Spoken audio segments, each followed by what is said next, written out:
সেবাশ্রয় নিয়ে বিপদ আরো বাড়ল অভিষেক বন্দ্যোপাধ্যায়। স্বাস্থ্য ভবনে তার নামে নালিশে যাচ্ছে, কারণ সেবাশ্রয়ে ভুল চিকিৎসার শিকার হয়েছেন এমন এক মহিলা অভিযোগ করেছেন যে তার পা কেটে বাদ গিয়েছে এই সেবাশ্রয়ে ভুল চিকিৎসার জন্য। স্বাস্থ্য ভবনে ভুক্তভোগী মহিলার ছেলে স্বাস্থ্যমন্ত্রীর সঙ্গে দেখা করে জমা দিলেন নথিপত্র, কারণ তাদেরকে ডেকে পাঠানো হয়েছিল।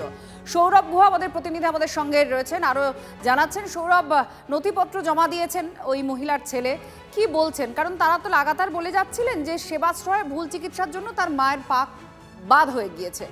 এবার তারা কি বলছেন? স্বাস্থ্য ভবন থেকে আশ্বাস বা নথি জমা দিয়ে তাদের কি বক্তব্য? দেখো, তোমাকে প্রথমেই বলি, এই মুহূর্তে স্বাস্থ্য ভবনে কিন্তু সৌম্যদীপ বিশ্বাস যা ঘিরে অভিযোগ, তার সন্তান তিনি কিন্তু ইতিমধ্যেই সমস্ত কাগজপত্র নিয়ে এসে পড়েছেন এবং স্বাস্থ্য ভবনে আমরা অপেক্ষা করছি। এখানে অগ্নিমিত্রা পাল, শারদদত্ত মুখোপাধ্যায় দুজনেই কিন্তু আসছেন, স্বাস্থ্যমন্ত্রী এবং রাজ্যের আরেক গুরুত্বপূর্ণ মন্ত্রী দুজনেই কিন্তু কথা বলবেন সৌম্যদীপের সঙ্গে।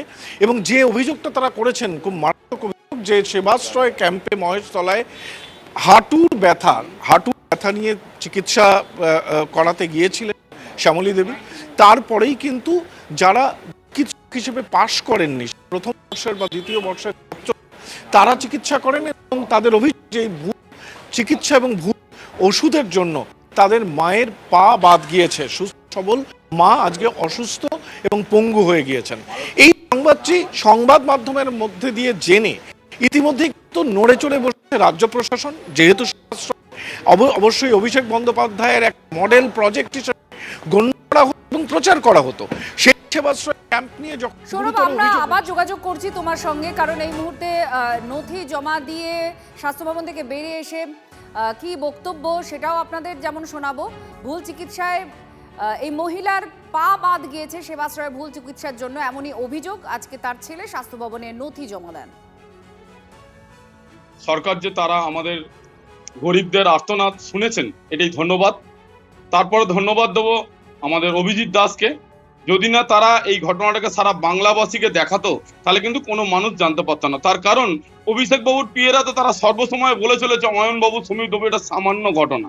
তাই আজকে আমাদেরকে স্বাস্থ্যমন্ত্রী তিনি যোগাযোগ করতে বলেছেন। আমরা আশ্বাস রাখি প্রশাসনও আমাদের এই বিষয়ে সাহায্য সহযোগিতার হাত বাড়িয়ে দেবে।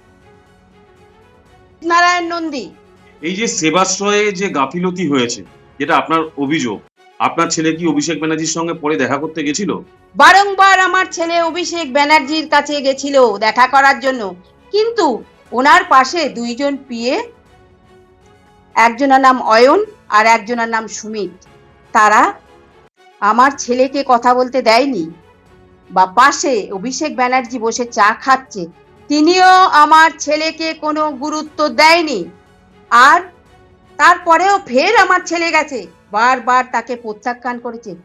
মায়ের কথা তাকে সে শুনতেই চায়নি, ওর মায়ের কথা। সেখানে প্রচুর ফুলের বাগান ফাগান করে প্রচুর টাকা খরচা করা হয়েছে। সাধারণ মানুষ কি আদৌ কোনো মানে চিকিৎসা পেয়েছে এখানে? শুধু আমি নয়, পশ্চিমবাংলার বুকে যেখানে যেখানে সেবাশ্রয় ক্যাম্প হয়েছে, প্রতিটা মানুষ এই সেবাশ্রয়ের মাধ্যম দিয়ে ভুল চিকিৎসার জন্যে, দুর্নীতির জন্যে প্রতিটা মানুষ ক্ষতবিক্ষত হয়েছে। এর জন্য দায়ী একমাত্র অভিষেক ব্যানার্জি।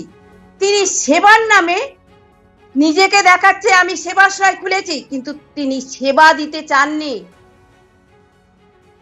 তো সেবাশ্রয়ে একটি নাটক ছিল নির্বাচনী রাজনীতির জন্য, ভোট কুড়োনোর নাটক।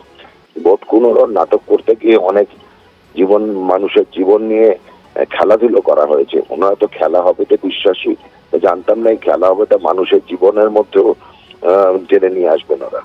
তা তদন্ত হচ্ছে, দেখা হবে যে সত্যি কি কারণে ওনার পা বাদ গেল। যদি আমরা তদন্ত করতে গিয়ে খুঁজে পাই যে হ্যাঁ সেবাশ্রয়ে কোনো চিকিৎসার গাফিলতির জন্যই এই পা বাদ গেছে, তাহলে তার জন্য যথাযথ পদক্ষেপ নেওয়া হবে আর যথাযথ শাস্তিও দেওয়া হবে। বিচার বিভাগীয় তদন্ত করা যেতে পারে। যে একজন মহিলার পা কেটে গেল, পা বাদ গেল, ভুল চিকিৎসা, আমরা তো বিষয়টা তুলব, বিধানসভাতেও তুলব। ভয়ানক ঘটনা। প্রথম কথা হচ্ছে সেবাশ্রয়ের টাকা কোথা থেকে এলো? 1 টাকা 2 টাকার ব্যাপার নয়।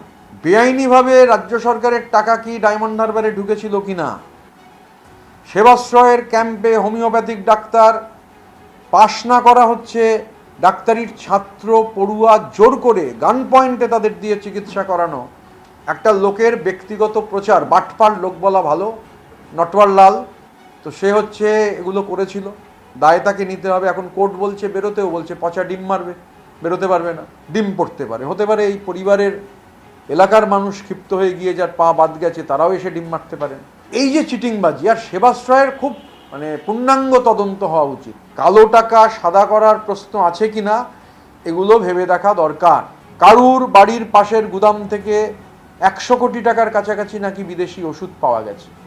সেই ওষুধের এক্সপায়ারি ডেট পার হয়েছে কি হয়নি, সেই ওষুধ সেবাশ্রয়ে গেছে কি যায়নি, তদন্ত করতে হবে। আমি বলছি যে কতগুলো পয়েন্ট আছে, বিন্দু আছে, বিন্দুগুলোকে জয়েন করতে হবে।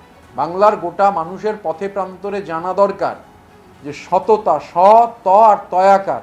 আপনি যেই আতশ কাজ ফেলবেন দেখবেন ওই শয়ের ওপর কয়লা, বালি, ডোলোমাইট, গরু সব হচ্ছে এক আশ্চর্য সহাবস্থান করছে।